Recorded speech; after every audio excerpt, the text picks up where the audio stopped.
You know, I've contemplated back and forth on making this type of video simply because this is something that's very personal in my life right now. This is something very personal with my child's father, and it's been eating me alive for 2 weeks straight.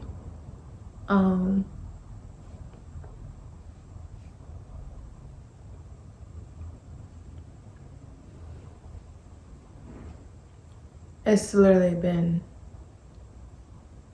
I don't want to say killing me, but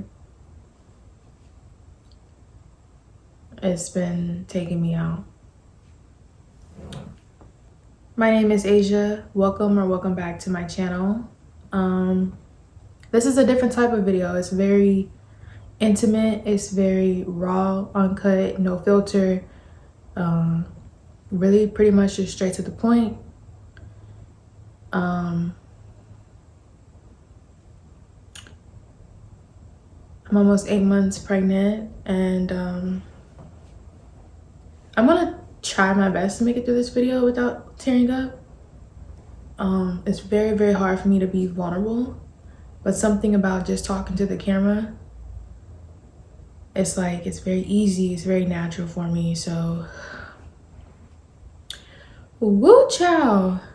To even think about making a YouTube video, I put a TikTok up, just a regular day in my life vlog, but instead of talking about what I was doing, I showed what I was doing. I did a voiceover of how I felt at the time, and that video is at like 10,000 views. I had like almost 1,300, 1,200 likes, over 100 comments. It's like my best video right now, and I only have like 10 videos on my page. I'm gonna get better at TikTok, but that was my first video I posted in like 2 weeks, and I posted that like, I want to say last Saturday, and it's just been growing and going up ever since. And so many other women just commented on like, oh my gosh, I'm literally going through the same thing you are.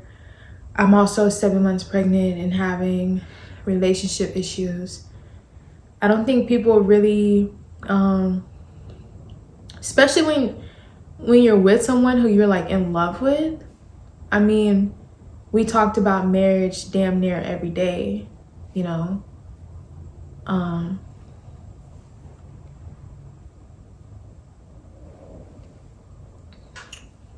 That was something that was very, very important to me.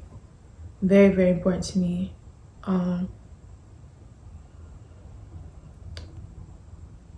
And then, like, one of my manifestations this year was like, I will be a fiance. The irony in that is just, it's funny, but it's not funny. But just seeing all the other women just talk about how they feel, what they're going through, I was just like, WTF. Like, I never saw myself as a baby mama. Granted, there's nothing wrong with that at all, you know. People create children all the time and don't want, you know, a marriage or that bond or whatever. It's 2023, baby. We're doing all types of things, okay? But for me, as a kid, that's just something I've always dreamed of. I've never thought about being with, you know, multiple people that way. Having a kid is very sacred. It's very, it's us creating a life, like, with our love, you know. And when I tell you the last 2 weeks, I feel like someone just took my heart, ripped it out, stomped on it some more, then like ran over it, and then like got a knife and just like slayed it, and then poured like some acid over it. That is a little crazy. and then threw it off of like a 100-foot building, and then somebody ran over it again. That's really how I've been feeling for the last 2 weeks. And I've never felt like this before. And like never in my life. I'm 25 and I still got a lot of growing to do. And granted, this isn't me talking down on my child's father.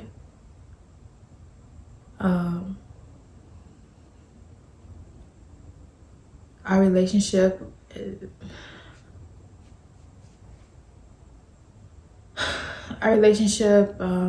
had a lot of ups and downs, you know, but where it gets to the point where you have to beg. Like, if I wasn't pregnant, I probably would have been, please, like, I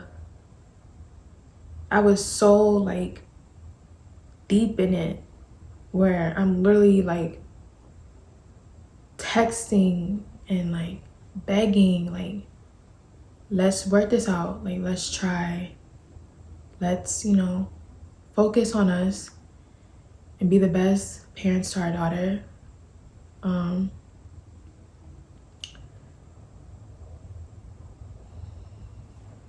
And it just didn't end that way.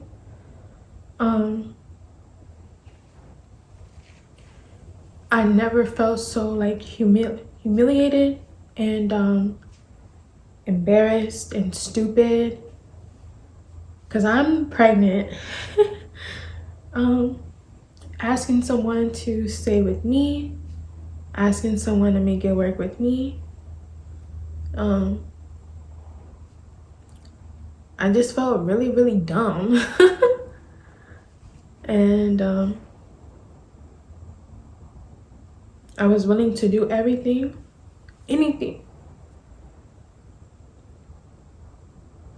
because he really was like my first real love, you know?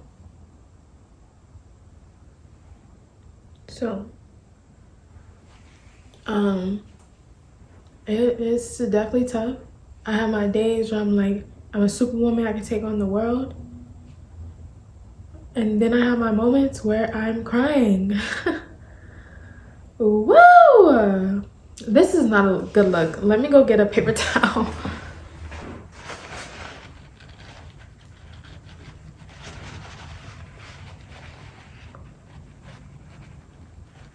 And if you're thinking like, well, what was it? Like, what caused you guys to end it and you're pregnant and yada yada.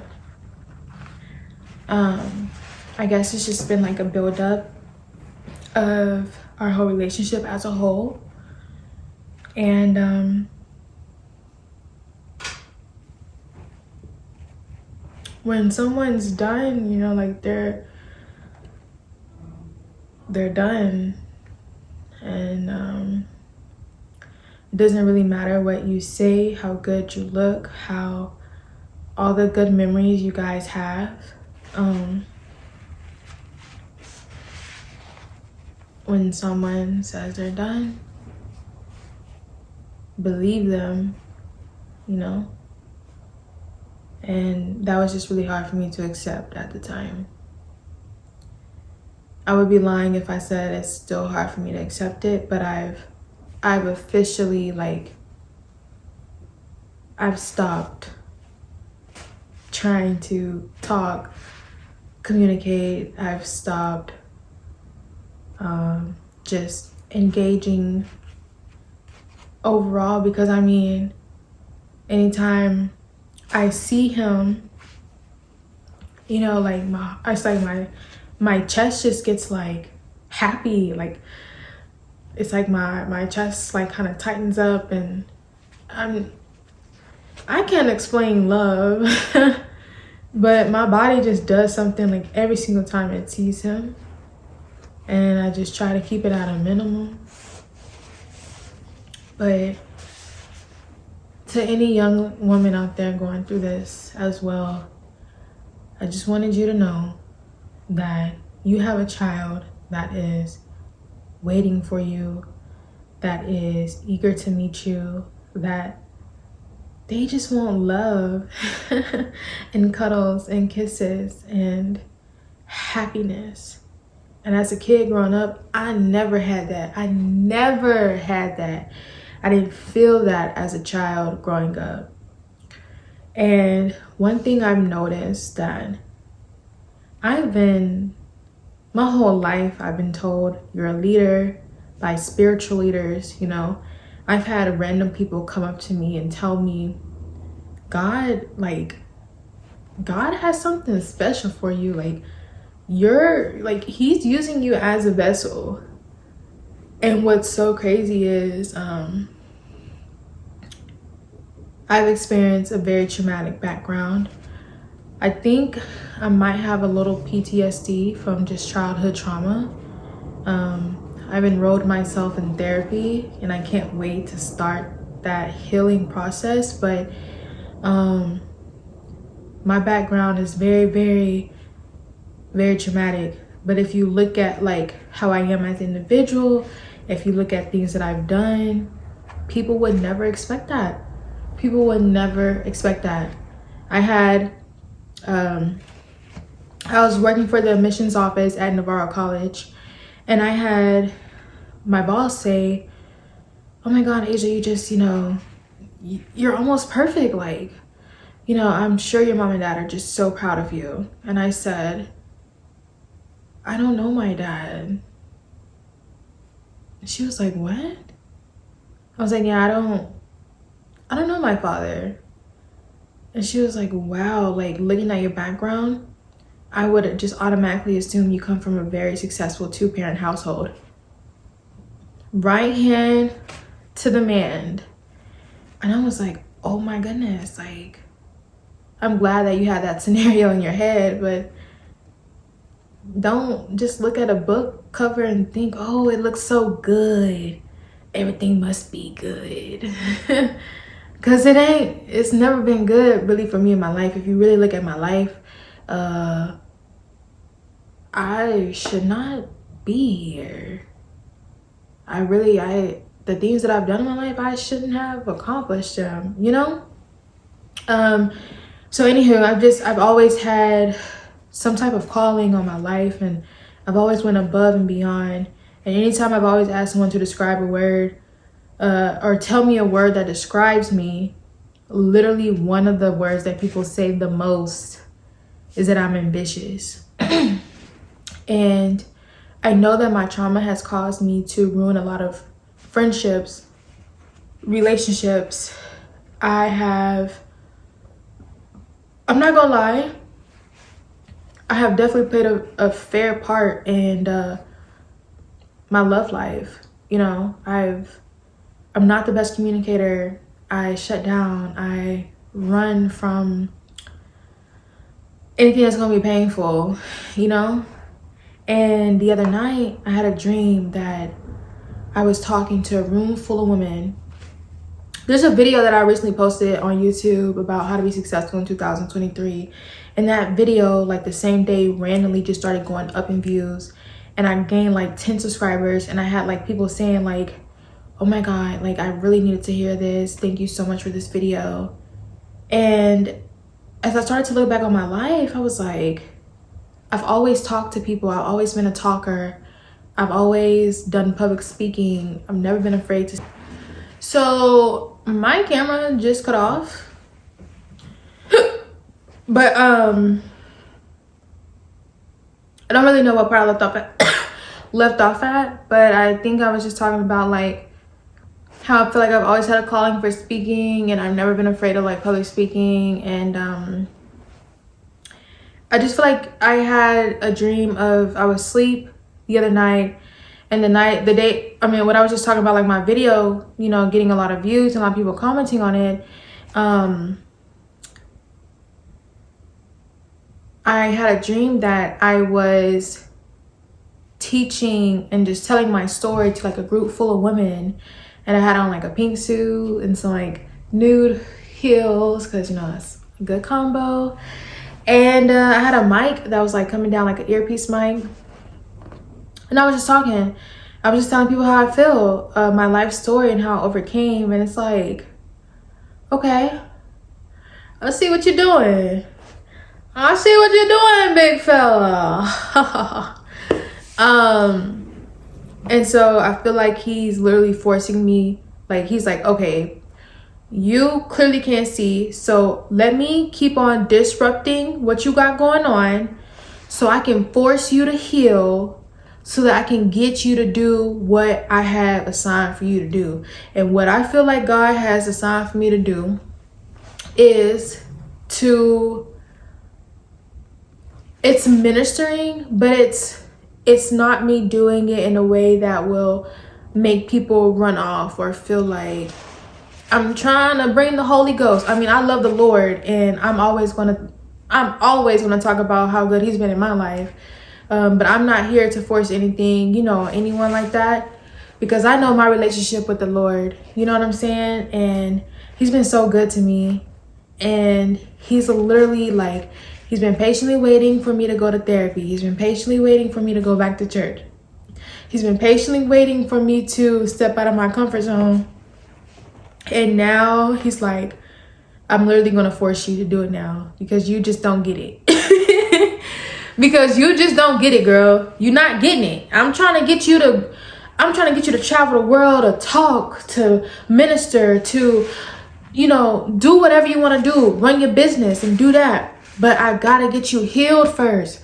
I got to get you healed. I got to heal your heart. And I need you to hurry up, because there's a lot of women out there that need to hear what you got to say.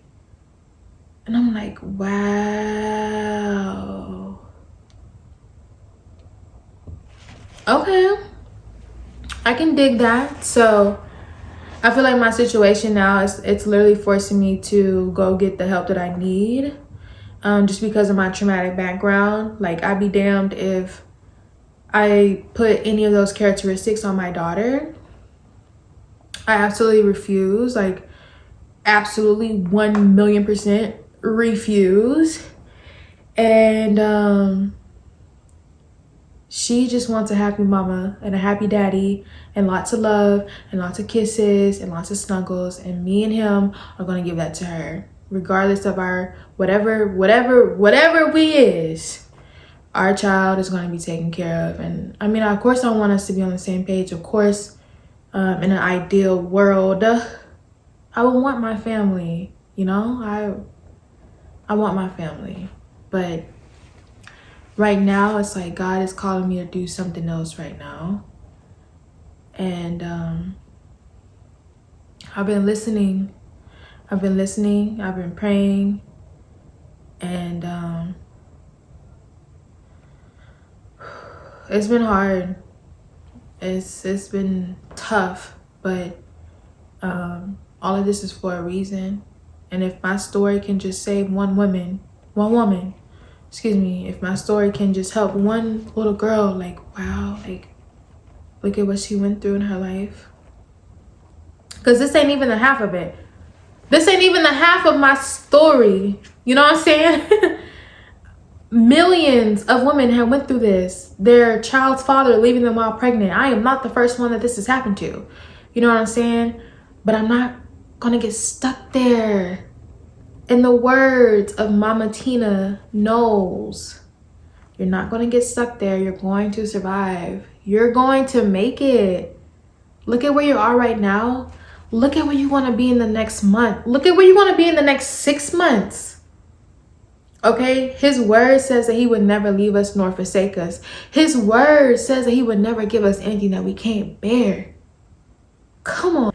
Come on. Come on.